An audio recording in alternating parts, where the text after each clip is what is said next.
everyone, Yes, and here, and in this video, I wanted to talk about things I wish I knew about drawing the neck. So, the neck was always hard for me. When I started out, this is how I kind of thought of it.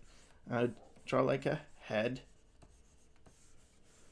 and then we need like a body, and then a neck. So, the neck was kind of like, I would draw like first the head, then the body, then the neck, and from a side view, it was kind of like this, which, it's okay. I mean, obviously my drawings were more crude back then, probably more like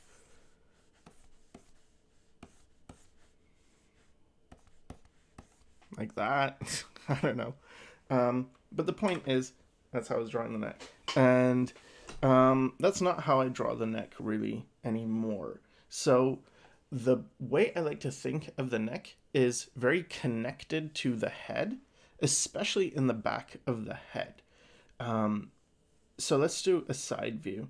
So I usually think of it this way. Like I start from often under the jaw, and then I could go up and then come around. Now we have the back of the cranium, and that goes directly into the neck, and that goes directly into the spine. And then this comes up, and then you get the ear.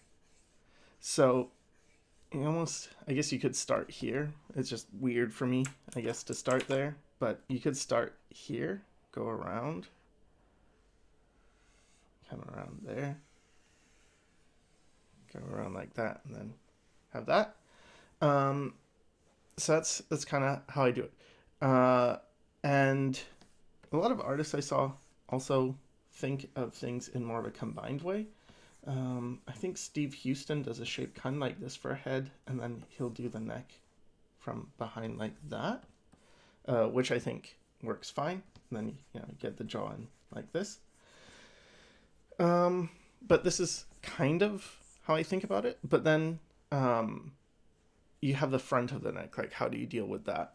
And the way I deal with it is something I learned from Ray Bustos, which write their names here in case you want to check them out, because I think they offer good.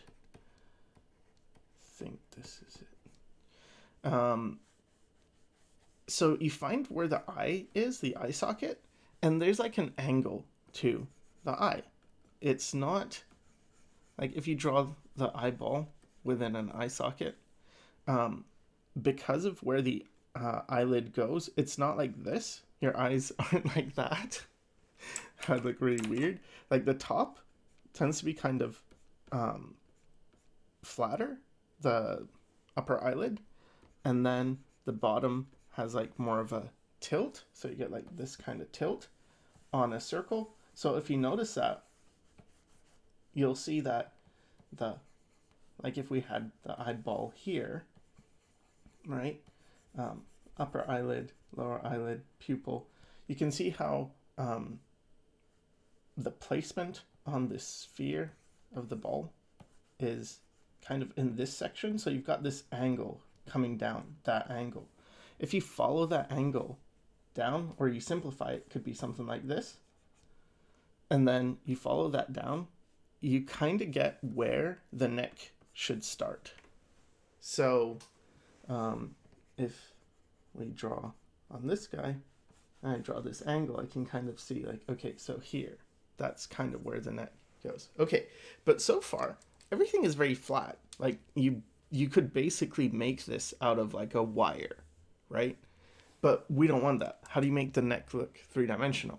That was something I really struggled with. Like the part I honestly struggled the most with was this. Like, what do I do here? Because if you draw a head from the side view and you do it like this, then the neck tends to be a poop poop. Like, what do I do? This? Do I like? How do I deal with this? So one of the things that helped at first was something I learned from an artist called Doxy. And what he would do is he would basically, whatever this head shape is, you like abstract it, and then think of it kind of like a balloon or something, where it's just a shape. Then think about where the middle of that volume would be, something like here. Then draw an arrow coming whichever direction you want your neck to be coming out of. Let's say that one. And then you draw the neck like that. And I think that helped. You kind of draw the neck where, I did it wrong, but equal parts on either side of this arrow. So you find like the center of the volume, draw an arrow, and then this distance, try to keep it, kind of the same as this distance. And then you have a neck on a head, which definitely does help, especially with shapes, but it doesn't answer. And then what do you do here? Do you just combine it? Because when you combine it like this, it just gets this feeling like the neck and the head and the body are disconnected somehow. Like almost like the neck is a bridge. So what do you do here? Well, what you do is to combine this is you make the digastric plane. Digastric. This. And what that is basically this part underneath the neck. And it goes like this. So, see how I got this triangle? That triangle is connecting 3 zones. So, there's this part here. Like, let's say this is part 1, part 2 at the chin, and then part 3 where it connects. And because I have this, I can now think of this as a 3-dimensional shape. And this point here, number 3, I guess, this changes depending on how much fat you have or what type of neck you have. This head looks a bit weird because I haven't like fleshed out the rest of it. Let's just give a general face so you can see it's a bit more human-like. Okay. So that's kind of the way I think about it is you get the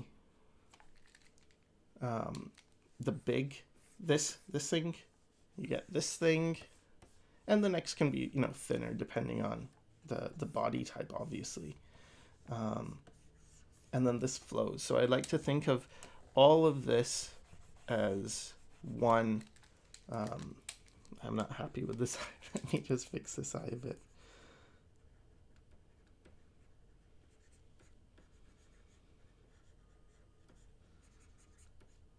All right, so you get this thing, then you get this thing, then because you have this angle, you can now make this connection. Then obviously you would not have that. I mean, you could show the cheek coming around like this, but anyway. So now you kind of have all the points you need to connect the dots. So like that. Let's say this part, this guy had more of a double chin. All right, no problem. So you take this bottom part, and you do the same thing, get the neck angle, but then this part would be lower. So this might come in like that, and then you still get this digastric plane. And this area would be more subtle, so you wouldn't necessarily want a very harsh line here. Maybe like I would do a faded line like this to indicate that this goes, and put this in shadow to indicate that this goes like around in a more soft way. Or, maybe he's very skinny or very youthful, and so you get like more of a chiseled jaw. And this comes down, and then you could have this very like almost like in here, and that's gonna give you more of a a slim feel. And then, you know, if you're dealing with guys, you're going to have like Adam's apples. If you're dealing with women, not so much. Okay, so that's how I deal with the side view. I also think about the sternocleidomastoid muscle. It's very important. It comes from behind the ear, it comes around, and it bends toward, like, it kind of goes straight down, and then it bends towards the collarbone. And the collarbone is in the middle of the body. So this is something that it's kind of hard at first to get your head around how to draw things that are in different positions. Like, okay, from front, head, and this is kind of how, this is spoilers, this is how I do it from the front. I kind of create this type of shape where it's all connected again. But anyway, this collarbone is like the center is in the middle of the body, right? And then you got the arms, you got the armpit. Okay. This spot and this spot are really far apart, right? Like, relatively speaking. But this here is right here, and this part is like right here. So in a side view, it's very hard to get this distance between here and here, from here to here. So the way I do it is I like to use line weight to overcome that. So I kind of go lighter back here where the collarbone is in the middle. I come around and I bring that up and kind of attach it here. And then I just get the arm in. So this is kind of how I build front view. And then, you know, you wouldn't have all this. And to get this feeling of this coming forward, I often do like marks like this to show the traps going back here. And of course you don't draw this muscle like outlined the way I did. I just did that to show you, but you know, usually just kind of indicate it like that. Okay, so that's the side view. So I already kind of talked about the front view. And so just do it again. So from the front, kind of think of the head sort of like this, where again, I've kind of encapsulated that shape in one big zone. But why this is important is because I haven't separated the neck and the head. They're still kind of, the head, neck, body thing is kind of connected. Then I can sort of define the jaw, get the ears, and then from the back of the ears, that's sternocleidomastoid muscle, goes down, comes around, goes down from behind the ear, comes forward, connects at the middle, you get the collarbone coming around, traps from behind. So the traps go behind this muscle. If you get overlaps like this, they can help to describe what goes where. Like this goes behind, this goes in front. And depending on the thickness of the neck, you know, this can go more in because the jaw pops out more. Or if you have a very thick neck, it can even, you know, go more like this. So it depends. So this is a thick neck, and then maybe this one is a much thinner neck. But I still like to do that overall shape as a rough guide, just so I'm mentally not I'm not doing this.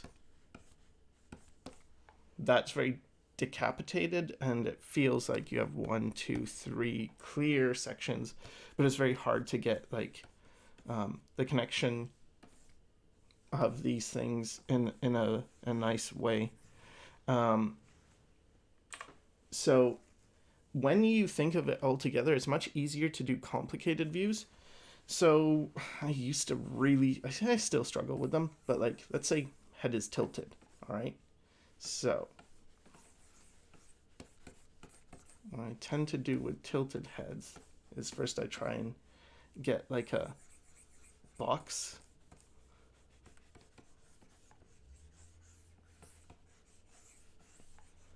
Let's say something like this. Okay, so now I have a general sense of where this head is. I have a general sense of the size, roughly, that there is a kind of perspective going on, that there's an ear here.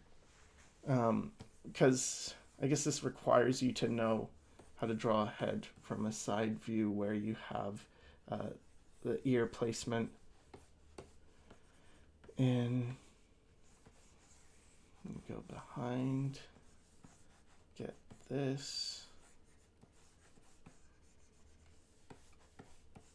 Sorry, I'm very messy, but that's just how I like to draw.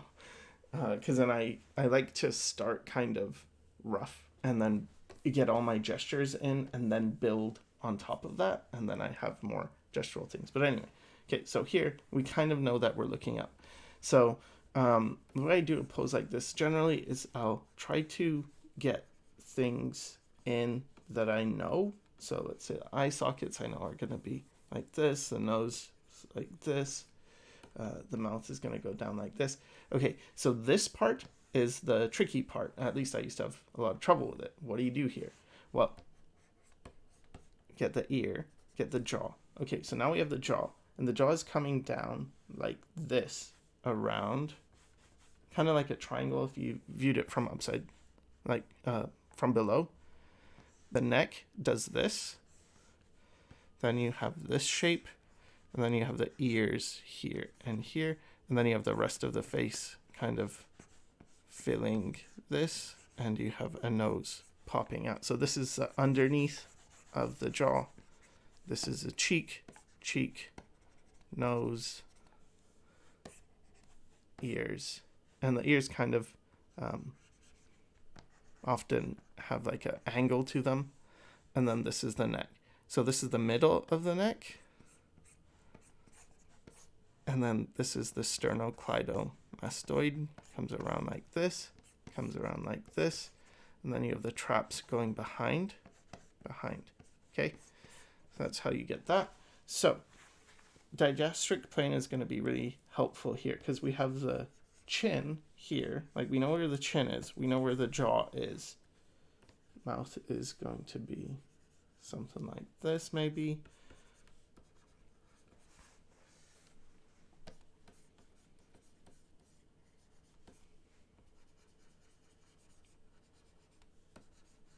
I don't know why it's important that I get faces in. It's just weird. Like if I don't, it feels a bit abstract. Anyway, okay. So now that we have this point and this point, the neck, you can't really from this view just do that eye thing of that angle because it's not going to work because this is a 3/4 view. So you're going to have to sort of, the way I do it is just based on like what feels right. Okay, so now I get this. So now I just need to get this curve of the neck, which is like doing this, with this digastric plane that kind of does this. So I get something kind of like this. It's kind of like an S curve because you've got these two curves, the curve of this kind of going down like that, but also the neck coming in, and then put that in shadow, and then that's kind of how I have the neck. Get the sternocleidomastoid coming down like that. The other one, maybe it shows a little bit there. Then I tend to get the back of the head. This straightens out in the back of the neck, and then you get that. This is the shoulder, and the other shoulder is probably like back there. And now you have this difficult view. So I'm not happy with that eye placement. Yeah, it's okay. I'm not gonna spend all the time just like correcting these little subtle issues, but that's kind of how I think about it. Another view that really was hard for me was the back of the head. I don't really know how to deal with it. So let me do that. Okay, so the back of the head is kind of the same as the front of the head. The things to keep in mind are that you have the trap muscle and it comes like this. It goes behind. Now I'm drawing them way darker just so you can see. So the trap muscle comes like that and it attaches to the back of the cranium. And then this is the cranium. And then again, like the front view or the side view, there was that question mark. So like I could get this far. I was like, all right, I got like most of the head. What goes on here? So what I do is I usually get the ears in from the back. And, you know, ear drawing is kind of its own thing, so I'm not going to go into detail with how to draw the ears here. I'll do that later. But you've got the sternocleidomastoid muscle coming down like this towards the front, but that's hidden by this. So I draw first this traps going in, and I draw this line for the other muscles. There's a bunch of muscles, and I just never learned them. I mean, I did, and then I forgot. So eventually, I just like I don't know, just curve, straight, jaw. Usually peeks out a bit. See a bit of the jaw coming towards the front, and that's that. So that kind of gets me a head from behind, where you have the back of the cranium. And then you have, like, if I simplify, it's like this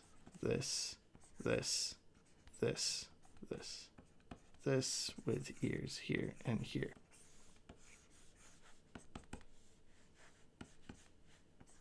And then, of course, you can make the traps thicker or thinner depending on the body type. If you had, like, a dainty neck, you're going to do it a bit more thin. But generally, like, that's it. It's not simple, so I'm not trying to say, like, hey, it's as easy as that, because, you know, definitely I still struggle with certain poses. When you want to tilt the head, the neck can be troublesome, but, you know, having that digastric plane really helps. And then often the neck is in shadow. So whatever the head, like if you're painting, whatever the value of this part, often the neck is like one value step lower, just because the head itself is blocking a lot of the light that would get to the neck.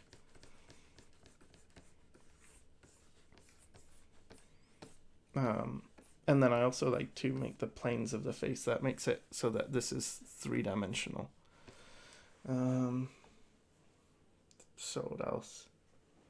I think that's mostly it. Just like think about the head and the neck connected more. Don't think of them as separate things. And then the digastric plane. I guess, you know, there's one more thing from the side view I can talk about. So, jaw. Okay, so I'll just do a quick side view tutorial. I generally try not to repeat myself, but I think that's not good. I think I should repeat myself more to convey information so it sticks more. So, okay, we got this side of the head, right? We get the ear. Now the ear is generally, if you split this in half, the ear is like on this side of the half. So this is half, this is half.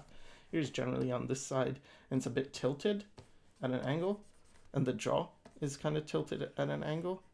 Okay, now if I draw a line from the top and the bottom of the ear, this generally gets me where the eyebrows are and the bottom of the nose. So can get something like this.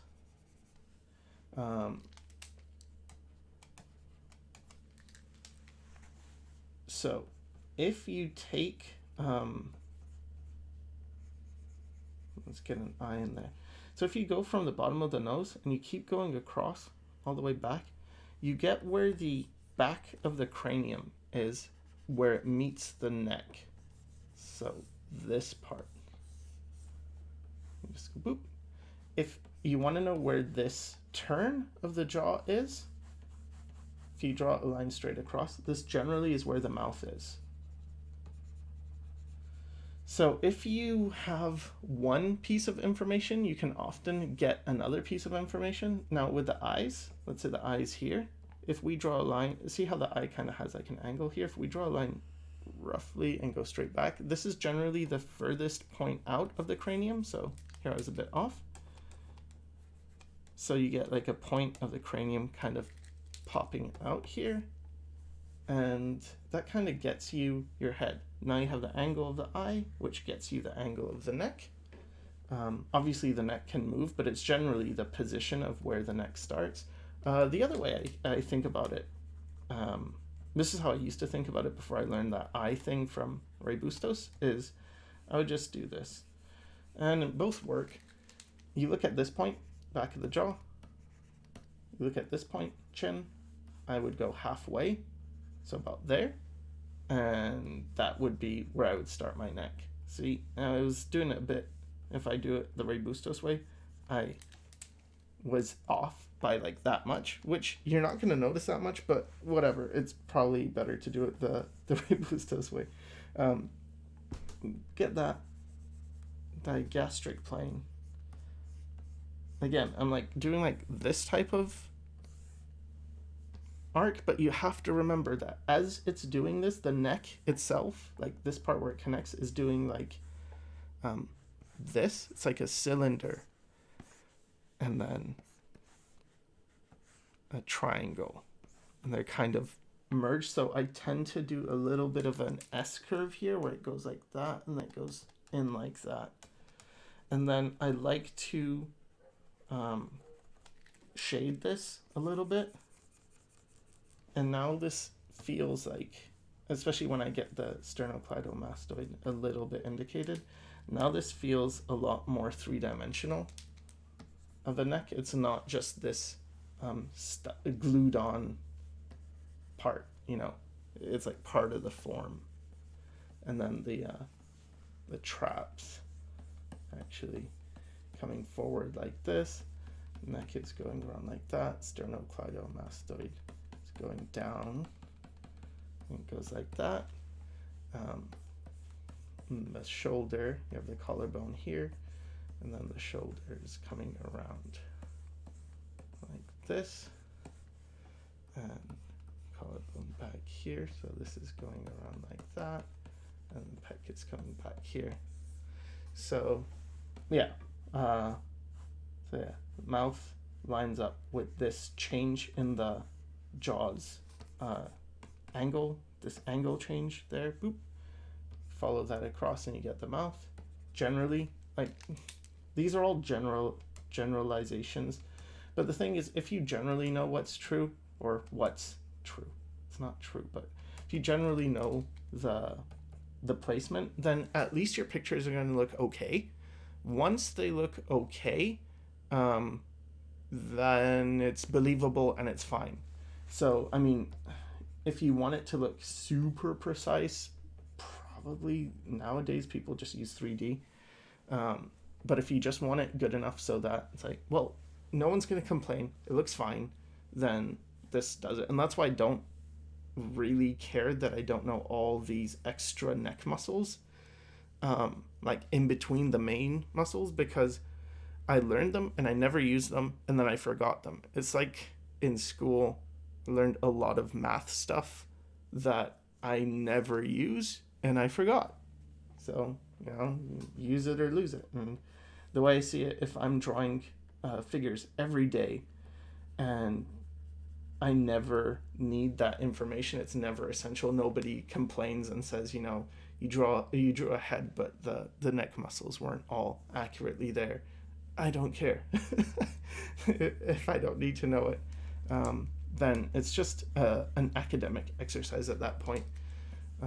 So anyway, that's my notes on the neck. I hope this helped, and thanks for watching.